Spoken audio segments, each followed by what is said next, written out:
Well, hello world, welcome to Raccoon Point Studios. I'm Sean Bombs, and today I want to show you how I try to achieve an analog sounding mix in the box. Spoiler alert, I use plugins that emulate analog pieces.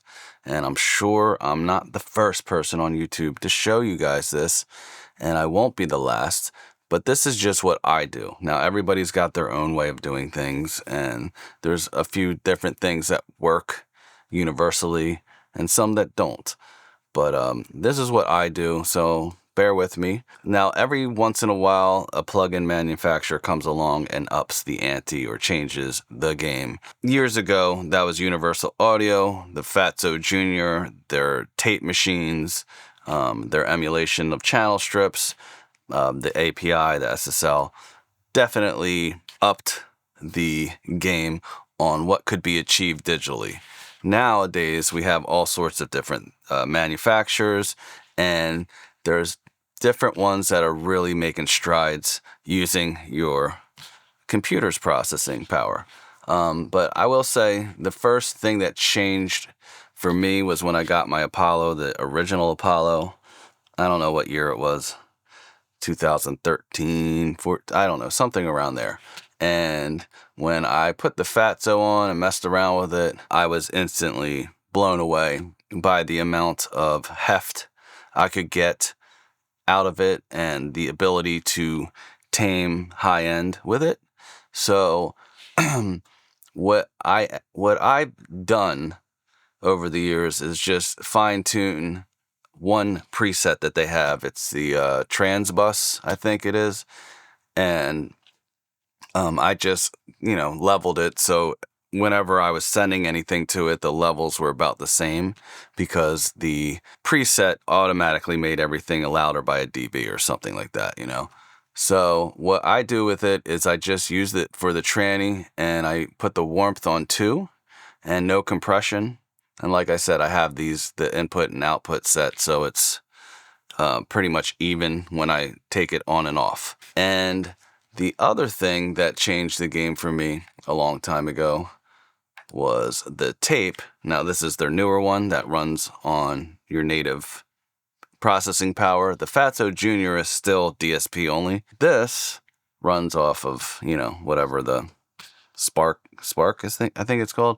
And so, if you, don't have an Apollo or one of their Octo cards or whatever, you can still get this. And, to me, this is one of the best tape machines plugins that I've used. And it just wows me all the time. So I love it. And I have my different little, I usually just used one of the mastering presets and then adjust to taste and everything like that and turn off the hiss and the hum and stuff like that because I don't need all that. But anyway, that's just what I do. Like, I'm not a tape connoisseur. Like, I don't really mess around too much with the biases and all that stuff. I'm not like an expert with these tape machines.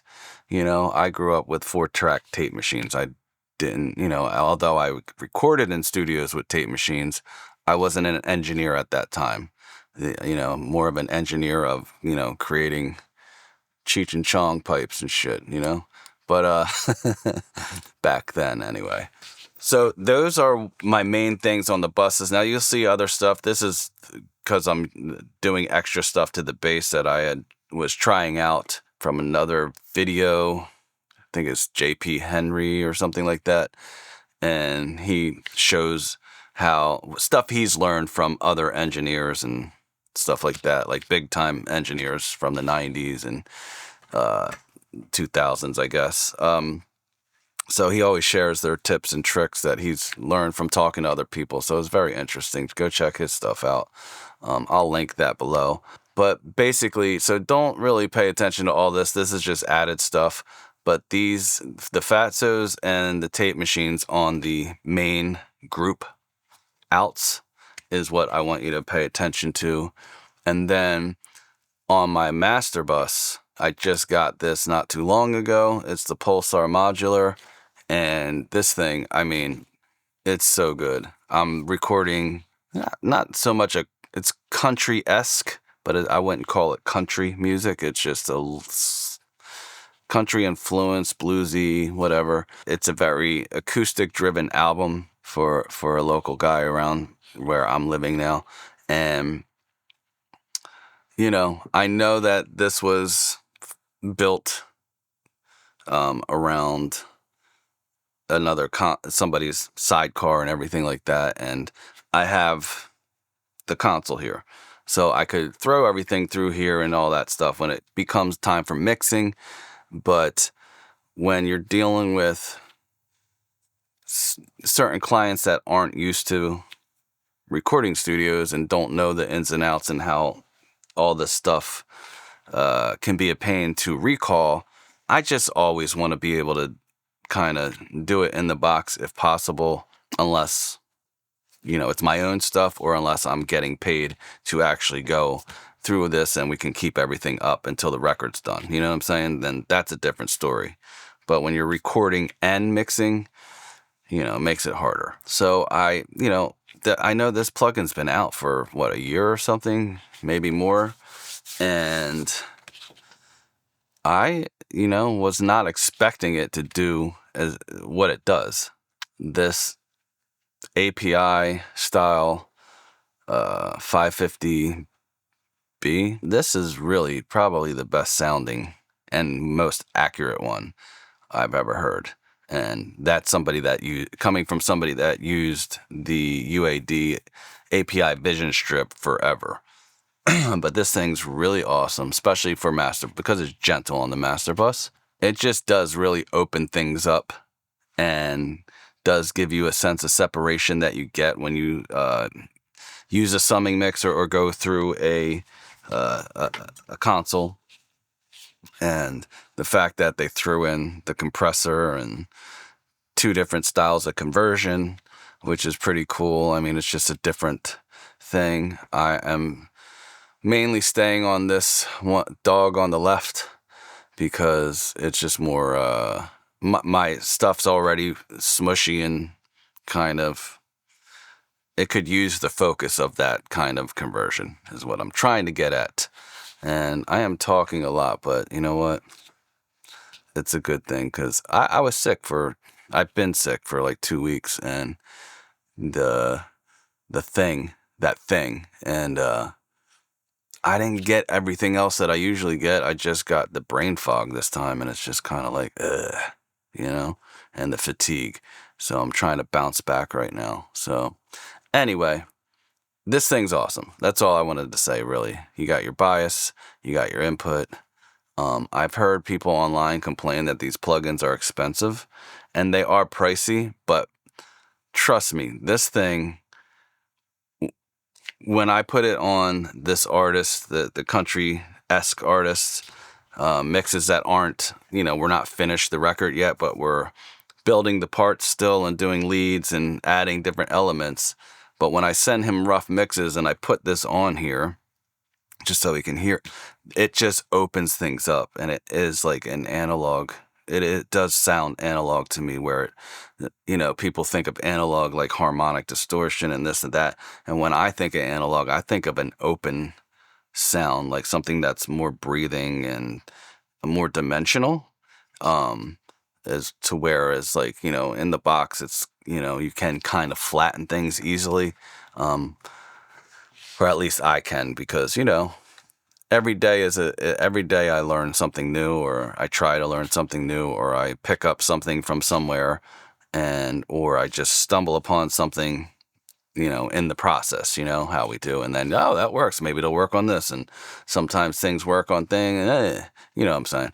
So anyway, I know I'm talking a lot, but I just want to go through my process here. And so that's the first thing on my master bus.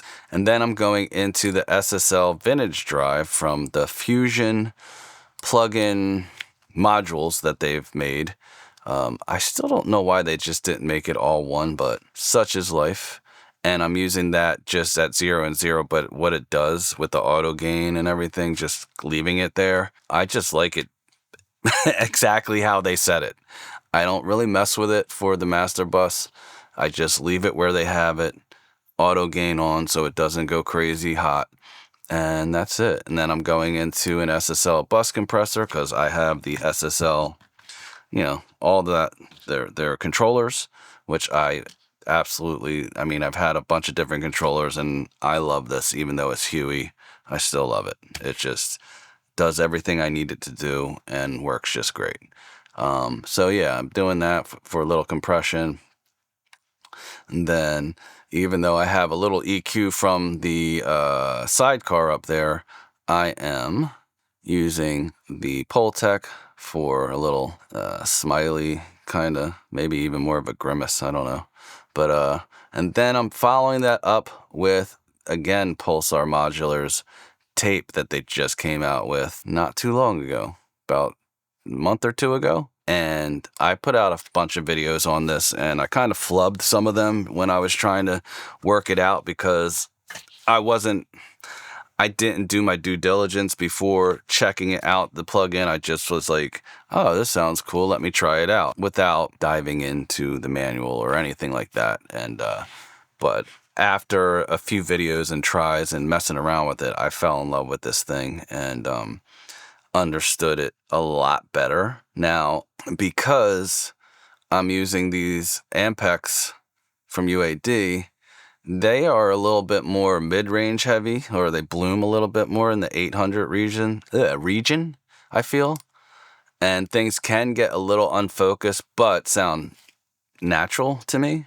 Where the 821 can focus a little bit better, and it doesn't have a transformer or anything, but it does give you a nice, it just gives you a nice tone. I don't know. I know these are zeros and ones, but whatever Pulsar Modular does, it's mind-blowing to me. The high end that you can get from these things, especially this EQ, is just smooth, man. Like, compared to a lot of other stuff, you got to be careful in the box, you know what I mean? Like, when you boost high end in the box, it can easily get laser beamish, I guess. Anyway, so now that I've gone through all this stuff that I'm going through, let's play everything, and I'm going to play it with everything, and then I'm just going to bypass the 4 group buses, so you can hear the difference without the tape and the Fatso on there, and then we'll go through the master bus process. All right, so here we go. Everything on stun.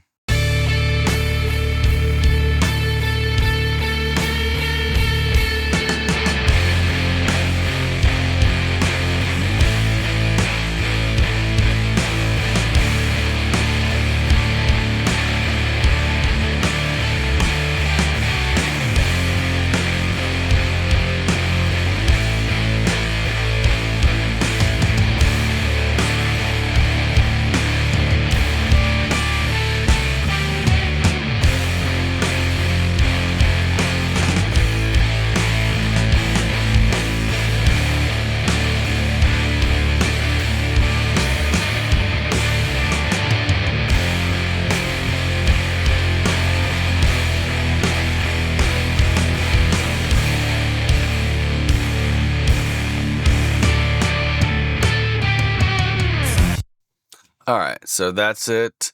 Don't flame me for the drums. It was me playing them. I'm a guitar player, singer. I play the drums just for demos here and there, when I don't want to program them or use Superior Drummer. So now, let's see. I'm going to turn these off. And actually, let me turn back on that. No, let's turn that off too. I'll explain this API going into the Fatso in a second, because it's actually something I didn't realize I did, because this is older mix, but I'll explain that in a second. But here we go with these things off.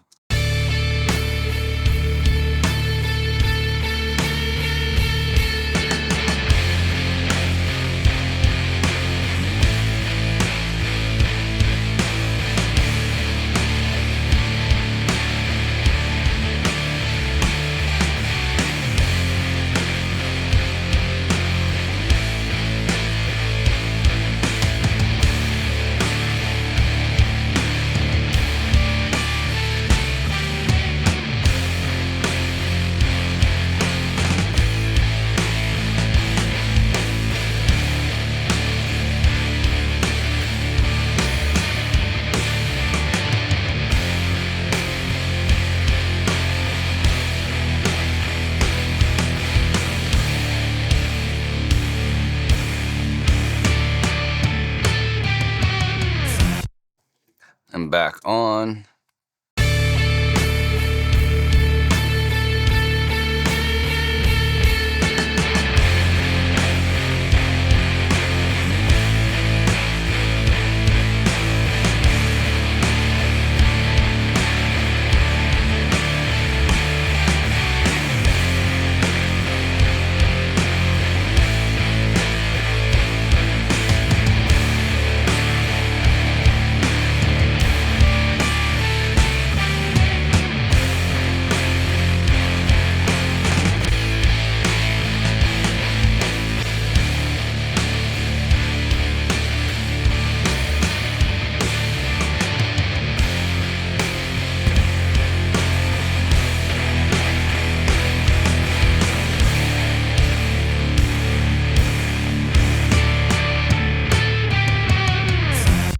All right, so hopefully you could hear that. I was trying to bypass with universal audio, especially the DSP stuff. When you bypass it, you get like an artifact, a noise sometimes. Sometimes you don't, but that's the problem with that kind of stuff. You don't get a nice whatever. It's kind of like if you just unplugged your patch bay in the middle of stuff. It wouldn't sound good either. So before I move to this master bus, I just want to show you what I did with these guitars, because it's something I don't remember doing on most of my other stuff. So let's see. So on here, I boosted 8 kilohertz and 5 kilohertz, and it's 2 dB each, so it's going to be a little harsher. Also, these are fuzz guitars. It's only 2 guitars, and it's a Black Russian fuzz. I don't remember the delay. I was using the Fatso pretty heavy on this one. Now, I don't normally do this, but for this song, because of the fuzzes, the way they were, I wanted to boost and get them edgier. So I used the warmth function on the Fatso to tame it afterwards. And it's, something that seems counterintuitive, but people do this kind of stuff all the time. Boost something just to clamp it down a little bit, and then it just does that thing where it moves, but it has the presence without it being in your face, or ear not in your face, but ear piercing. You know what I mean? So I'm going to show you what happens without it. See, there's that thing. All right, so let's go here.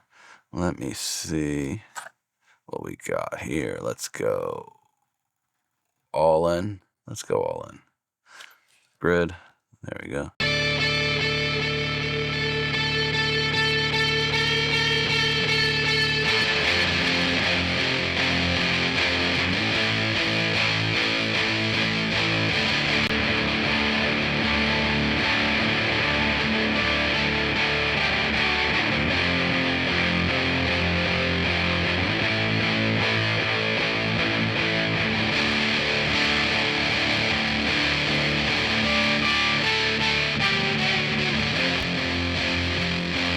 So see, without any of this, right? This is what I have.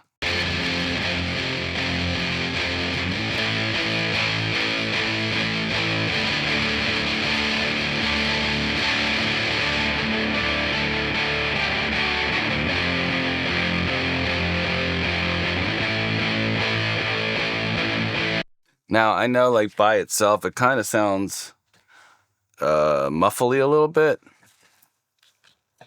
But in the mix, it just sounded right. It's bringing up some of the low mids. I have that bright end. It's coming out of the speakers the way I wanted it to. If I take these off, I'm going to play the mix, and then I'll put them back on, and you'll see the difference.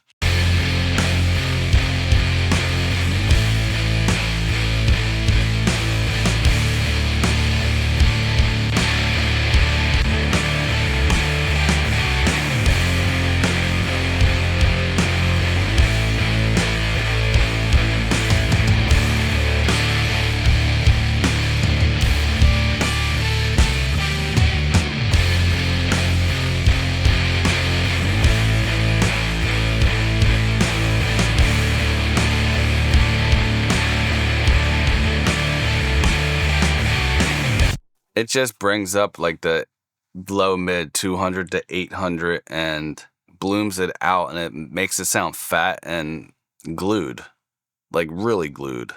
And just because it was 2 guitars, they sounded kind of on their own with whatever I did prior to sending them to that particular bus or the final output.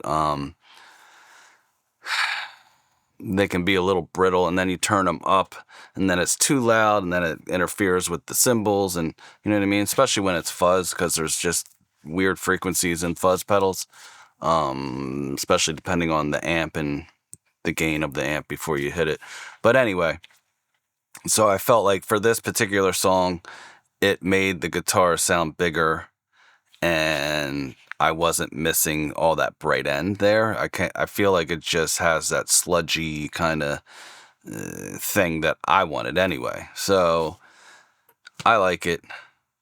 That's my taste though. So, you know, would I use this for everything? No, I would not use this same setting for everything. But for this particular track, I like it. All right, so let's move on to the final output. Now, I didn't mention this limiter, but this limiter is just doing, you know, it's just no gain or anything. It's just there just to catch the peaks for this video, you know. But I don't even think it had to catch anything because the way I have everything set up, but it's just a safety. So you guys don't have to worry about it clipping your converters. All right, so let's see. Let's try this. Let's take everything off, except for the limiter, and we'll see what it sounds like without all this stuff on.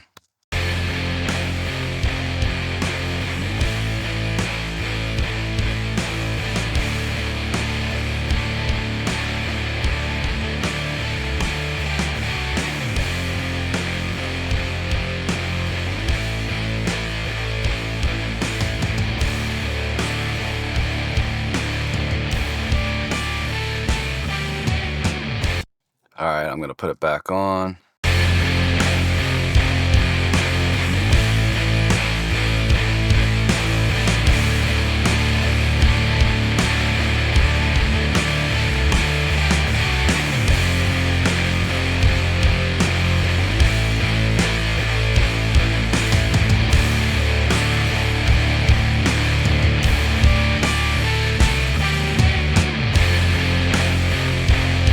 Now, I know what you're thinking.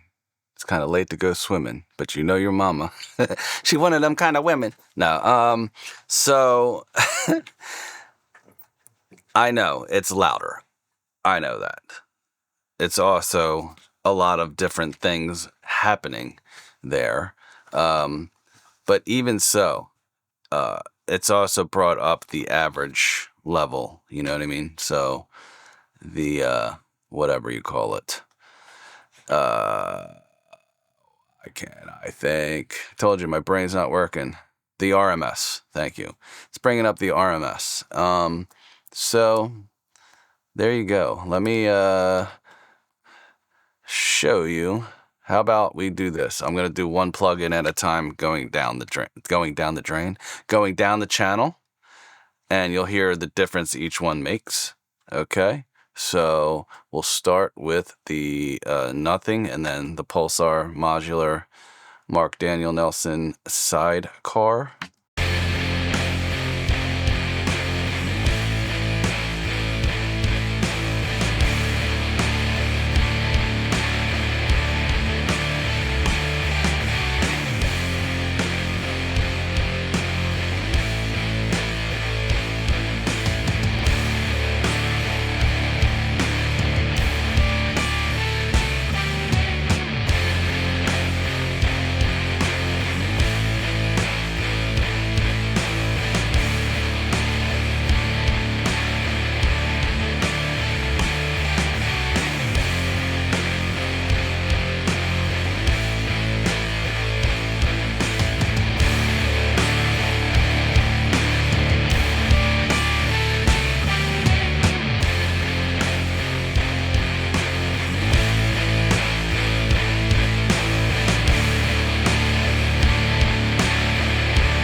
I mean, come on, guy. Come on. Even if it's not your genre or your thing, you gotta admit these plugins in a row are obviously doing some heavy lifting for the whole mix. I mean, obviously I mixed into the stuff. I feel like this Sidecar helps with the dynamics because you start throwing the compression and all the harmonic distortions and, you know, even this Pultec style EQ or the Pultec EQ from UAD is going to compress a little bit just because of the way it's modeled. And it's funny because the Vintage Drive on its own, after the Sidecar, you don't really hear it, but if I take it out now that everything else is on, you will hear it a lot more, I think. So let me take it off and then put it back in.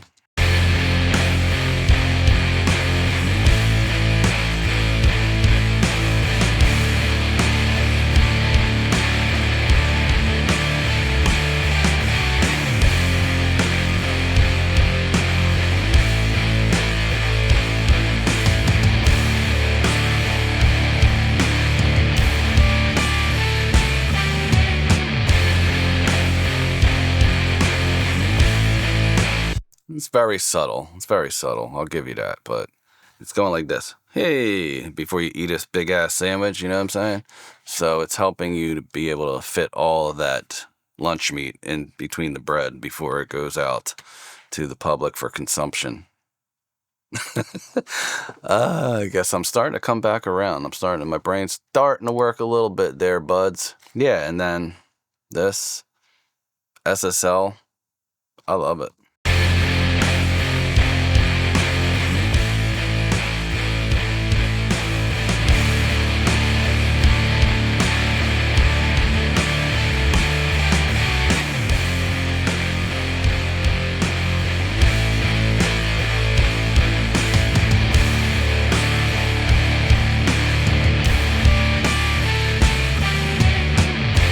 But anyway, you get the gist. These things are all in little stages doing things, and that's why you're hearing by the end, it's louder, it's fuller, it's more pleasing in the high end. There's more low mid push without it like, you know, woofing your speakers out or anything like that. So yeah, this is just my process, and mainly for this song, the one thing that was different was the way I handled the guitars. Again, it's only 2 guitars, left and right, and I was trying to fatten them up without re-recording guitars, or more guitars, I guess. But yeah, it's pretty cool stuff, I think. Yeah. And I could put the heat on, but if I put the heat on, it might be a little bit too much. I'm really glad that I demoed the Sidecar, the Mark Daniel Nelson Sidecar by Pulsar Modular, because it does something good for this, but I feel like where it really shines is sparse, open, very minimal elements in the mix type of stuff. It really adds dimension and air and breath. And, you know, I could come up with all these different ways to say it, but I mean, even I had the songwriter in here with his guitar player, and I was like, check this out. And all I was doing was bypassing the Sidecar and what I did and their tape machine, and they could tell. I mean, they're not, you know, engineers by any means, but they heard a huge difference on the sound quality and how much more real and lifelike it sounded. You know, it just adds, it's just awesome, man. You know, I completely was blown away, you know, and I honestly think it's worth I think it's worth the money if you're doing this for a living, or, man, if you just want your stuff to sound better. I mean, if you wanted to sound more analog, when you think about the price of that plugin compared to the price of a summing mixer and API 550 rack, 5500, I'm sorry, the 5500 rack unit, and some kind of compressor, whether it's a Varimu compressor or an API 2500 or an SSL style compressor, or, any of the other compressors out there, $200 and something is not that much compared to if you were really going to go the analog route. Between the summing mixer, the EQ, and the compression, you're talking $8,000 with cables, and then you have to get, a patch bay and everything else. So, like I said, I'm just always looking for ways to get closer to what I can get when I sum everything and do all this other stuff, because I like to use it both ways. But if I can just use it for going in and then really hone it in on the computer, then that is the smart money. I hate to say it, but, I love analog. I grew up analog, but I'm going to use whatever gets me there, you know what I'm saying? So anyway, hopefully you found this useful or helpful. And if you did, please hit the subscribe, hit the like, hit the bell, and I'll see you in the next one. Bye.